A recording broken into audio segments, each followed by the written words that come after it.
Today, guys, I'm going to be showing you the fastest method to get the Moonlit Blossom seed inside of Grow a Garden on Roblox. So without further ado, let's go ahead and get right into this video. Now, pay attention to everything I say in this video because it's very important to being able to get these fast. Also, I will calculate all the chances for you guys, how many times you may need to complete this and what your odds of actually getting it are based upon how many seed packs you're getting. But let's not get into any of that yet. Let's go ahead and get into the best method to get Lunar Points. And before I get into how to get the Lunar Points, let's kind of go ahead and explain what they are if you haven't played this game before. So if we head over to the Wise Old Owl and basically we talk to him and we say, what are Lunar Points? It's going to give you this little graph right here, and it's going to basically tell you, you give them plants with the lunar glow or moonlight mutation on them. Then you're going to go ahead and get points in return, and then you're going to unlock stuff on the reward track, right? So right here are the seed packs, and I believe at the end of this you should have 12 if you complete the entire thing. So 1, another 5 would be 11, and I believe I miscounted somewhere, but it should be 12, right? So each time we complete it, we're going to get 12 seed packs. The seed packs over here are going to give us the Moon Blossom, or have the chance to give us Moon Blossom. That's going to be 2.5% chance. So what is the best method to completing this multiple times quickly so we can get a lot of seed packs? All right, well, I'm going to head over back to my garden, and we're going to go ahead and basically dive into the best method. So first off, the night event is going to happen every hour, and it's going to last for, I believe, 10 minutes. All right, so starting off, if you own the Moonlight Staff, which is one of the rewards from that, I'd recommend placing it down during this event, which will instantly transform fully grown fruits into Moonlight fruits during the night event. Again, only during the night event, but it will save time and get you Moonlight fruits faster, which is what you're aiming for. That way we can get more points. Now, if you don't have the Night Staff, just harvest your fully grown crops during the night event and they'll change automatically. Now, there is a strategy to what crops you grow to get the most amount of points. Let me go ahead and kind of explain what I'm talking about. So if you go to the seed shop over here and we take a look at these, as you can see, based upon how much these cost and their rarity is going to be how much they actually sell for Lunar Points. So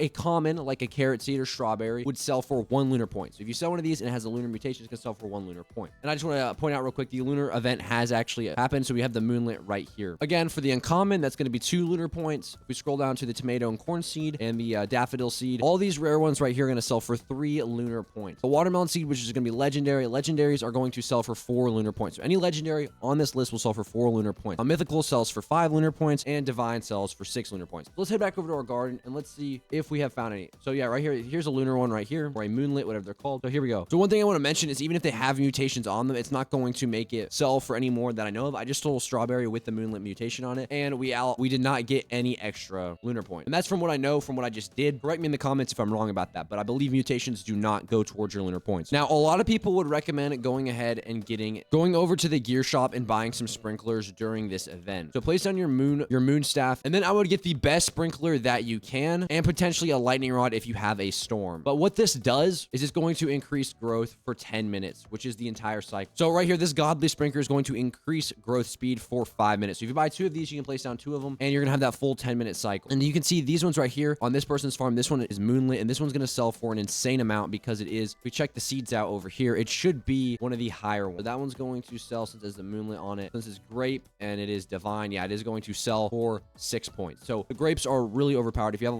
a lot of grapes, that's what I would recommend. Again, this does happen every hour, so these plants right here are going to be super useful for completing this. So like I said, farm all of these during the night, use sprinklers, night staff, and use the highest plants that you can to get moon seeds faster. Now, don't click off the video yet because you need to know the percentages and what the chances are and how many times you need to try to complete this entire pathway for you to actually get the blossom seed. But head over to this. The moon blossom seed has a 2.5% chance, right? There are 12 seed packs in the entire thing. So if you complete it once, you're going to get 12 seed packs. So if you completed this 5 times, you'd get 60 seed packs. So what are the chances of you getting at least 1 moon blossom seed from this? Well, you have 60 seed packs and you've completed it 5 times. You're gonna have around a 77.7% chance to get at least one of these, which is a pretty high chance. Now, obviously, because it is random, this is just probability. It doesn't guarantee you to get it if you get 60, but you could also get it without 60. This is just an estimate, just so you kind of have that in mind. If you wanted about a 100% chance to get these, you would need around 187 packs. 187 packs would give you a 99% chance to get it, which would mean you'd have to complete this path right here 16 times. And that would give you almost a 100% chance to get the moon blossom. Now, again, like I said before, that isn't actually guaranteed because of how probability works, but it is just a rough estimate of how many you will need. You could definitely get it way before you even hit 187 packs, but that's just some math and what you can kind of expect because this is a pretty rare item. So like I said, you need 187 packs, which is going to be a 16 full times. You need to complete that 16 times, which is going to give you 187 packs, which is going to give you almost a 100% chance to get it. Anyways, guys, guys, that's pretty much all I have for you today in this video. If you guys did enjoy, please make sure to leave a like, comment, and subscribe. If you have any questions, make sure to comment them down in the description below. I love to answer your questions. Also, join the Discord, linked in the description below, because we have a big project coming out soon, and you guys will be the first to see about it. You guys will be the first to hear about it if you're in the Discord, and it relates to Grow a Garden. It's going to help you out so much in the game. So check it out. Link in the description below, and I'll see you guys in the next one.